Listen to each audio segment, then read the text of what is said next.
Welcome to Trader Lingo. Today we're going to be talking about support and resistance and how we can allow support and resistance to work for you. I know you as an intermediate or beginner trader, support and resistance hasn't exactly been easy, and it's been like that for almost every trader, especially, new traders who are now coming into the market. So why is it that support and resistance doesn't actually work, especially when it's so, widely taught? Well, the problem may not even be support and resistance to begin with. The problem may actually be your psychology. So in this video, we're actually going to be talking about why support and resistance doesn't work for you and how we can allow it to work for you. Stay tuned.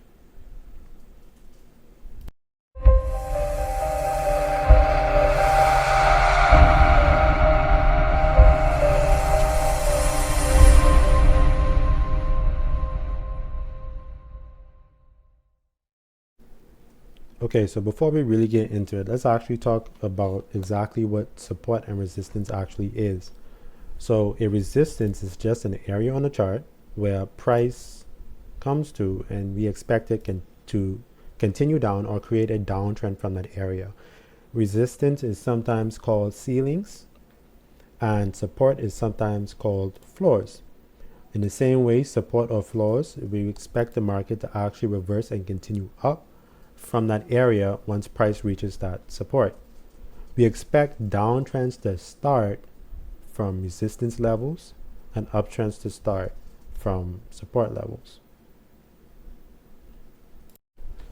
Okay, so now that we understand what support and resistance is, how do we properly identify a good support or resistance zone? Well, generally speaking, you want an area for a resistance. You want to see the market come to that area at least twice before rejecting downwards. So this would be a nice area, and it's a zone. Like I said, an area. It's not necessarily a line. So just by looking at what I have on the chart right now, we can see that the market came to this area once, we rejected, came to the second time. Once we're in proximity, okay, we came to the second time, rejected, and then the third time rejecting before we actually break through. In the same way as support is where the market came to and rejected and continued in the upward direction. So right here would be a good level of support because we see the market come down to this level, we reject and we go up, and then we come back down to this level again and we reject and we continue up. That's how you know that a level or a zone is adequate. Well, if support and resistance is that simple, why doesn't support and resistance actually work for us? And to begin to understand why it doesn't work for us, we first need to understand three main things. The first one is trend direction. Generally speaking, you want to be trading in the direction of the trend. This greatly increases the probability of a setup or a trade actually working out in your favor. The second thing we want to talk about is market cycle. We don't want to be trading in the wrong cycle. This can cause our trade, this can cause us to get caught in the wrong direction, and we just don't want that. The third thing we need to be talking about is statistics and psychology. That is very important, even more important than an actual strategy. So how do we actually determine the right direction of a trend? In order for us to do that, I like to do what I call apex points. Apex points essentially are areas on the chart where trends begin and where trend ends. So if we look from this point, we can see that the downtrend has started from this area. We're on a higher time frame, and the downtrend is a lower time frame downtrend, trending all the way down to this area. So this area will be an apex point, and this area will be an apex point. After the market completed its downtrend to this area, an uptrend formed. This uptrend trended all the way up to this area, and then we trended down to this area. So as we can see, between every apex point is a trend, or is a lower time frame trend. So just by looking at this, we can see this is an apex point. We trended down, trended back up, trended down, trended up, and trended down. We can now see an actual direction as to where this market is heading.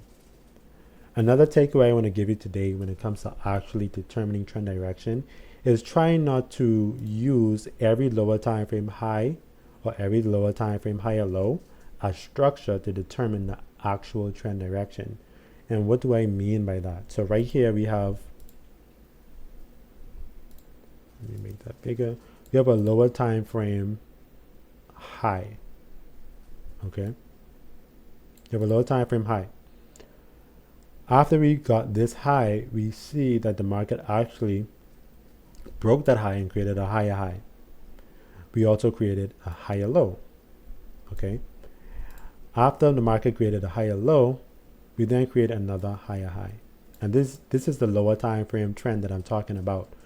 I'm not concerned about the lower time frame trend when it comes to actually determine trend direction.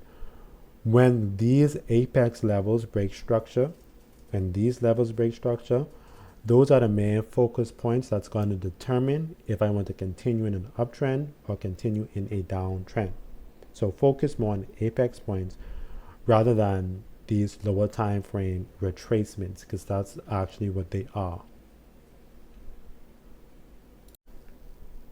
To identify what market cycle you're in is to identify if your market is trending or not. Once you can identify that the market is trending, you literally want to look at every lower time frame trend as a retracement, unless or until an apex level breaks. Only then should you consider a trend a reversal. Notice how the market's apex points were never broken, but lower time frame counter trend had been broken. This is a higher low, an apex higher low. This is a lower time frame trend. This lower time frame trend never breaks this apex point, but instead this lower time frame trend has been broken.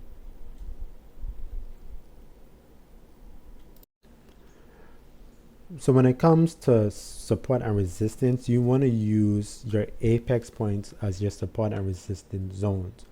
So until these zones are broken, if these zones are not broken, then you are still in an uptrend. So with respect to this retracement, or with respect to this lower time frame downtrend, I'm not expecting this downtrend to continue down simply because this level hasn't been broken, and I would most likely be anticipating this lower time frame retracement to be broken as well. So once this is broken, then I will continue my trade in the upward direction. Same here. If you look at this level right here, this right here is the previous apex point. We never traded below. This apex point becomes a higher low, but guess what? This retracement right here never, it was broken. Okay, it never trades below this apex point. So now that we understand that, we can understand that every counter trend is a retracement until an apex point is broken. So now that we have it under our belt, let's analyze it from a psychological point of view. When it comes to support and resistance, or any concepts, or your strategy in general, we need to look at it statistically or from a probabilistic mindset. Okay, so in the past, we know that support and resistance works out only some of the time. And that's all we need, some of the time.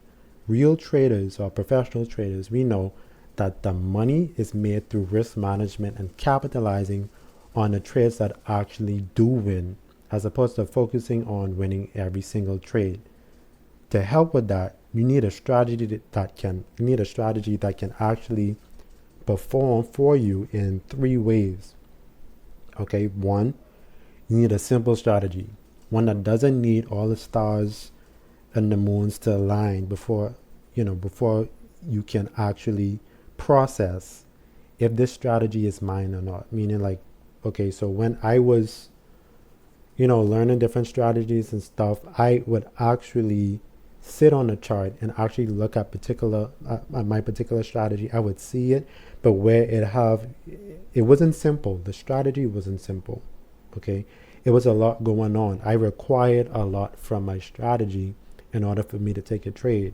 So due to the fact that I required so much, it actually made me have to kind of like process or think, like, is this actually my strategy? Because it just was so much going on, and there was so much I needed to see.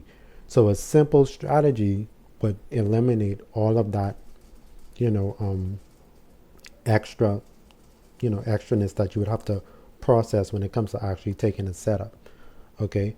The second thing is you need one that's easy to identify. So you could just look on the chart and you'll be able to identify that, hey, this is my strategy. Thirdly, you'll need one that occurs often enough so you don't get hungry sitting on the charts. It occurs enough so you can be satisfied and it wouldn't induce FOMO. So the more you can see it, the more you can identify it. And if it occurs a lot, you will be, you wouldn't be sitting down waiting for a next setup. Like I said, along with, if you have a lot of things going on in your strategy, your strategy takes so long to develop that you get agitated. Like you want to be in a trade. You want to, you want your trades to be running. So you need a strategy that's actually going to allow you to, between different time intervals, but reasonable time intervals, take setups that, or see your strategy and take setups that occur more times than it doesn't. Okay. So if you actually want to learn about such a strategy, you could DM me to learn how to participate in my masterclass where we target this strategy and the market psychology. Currently, you get 2 full courses. If you check on my Instagram, you will know you get 2 full courses. That's Retail Universe and Bank One Concepts, because I teach bank manipulation tactics as well. And you get all that from $250. It's on sale now from $250 all the way down to just $50. And with that, you're allowed to bring a friend as well. So if you have anybody else who wants to become a trader, who's learning how to trade, or who is struggling, especially in the psychological aspect, you can bring them as well. It'll still be $50 for the both of you. We'll take you. My objective is to actually grow my community. Okay, so all you have to do is subscribe to this channel and follow me on Instagram, and both you and that friend, will be able to get the complete package that I'm offering. You'll be able to join the Lingo community. You'll get 2 courses, that's Retail Universe and Bank One Concepts, and you both get that for the same one price. It doesn't get better than that. That pretty much wraps it up for this video. But if you enjoyed the video, or if you learned something new, whether it be strategy based or psychology based, make sure you hit that subscribe button, and don't forget to like, give me a thumbs up if you enjoyed the video. We'll be posting more videos like this where we go into detail as to how the market actually operates, and we are also very, very much focused on psychology when it comes to actually trading the market. A lot of content that I do not see on YouTube. Other than that, I do have a lot of bank manipulation tactics. I do have it over on my Instagram. You can go check that out. There's a lot of free content there at lingo_fx. And if you have any questions, you can leave it in the comment section below, or you can DM me on Instagram. I'm sure to reply to every comment and every message. Thank you for watching.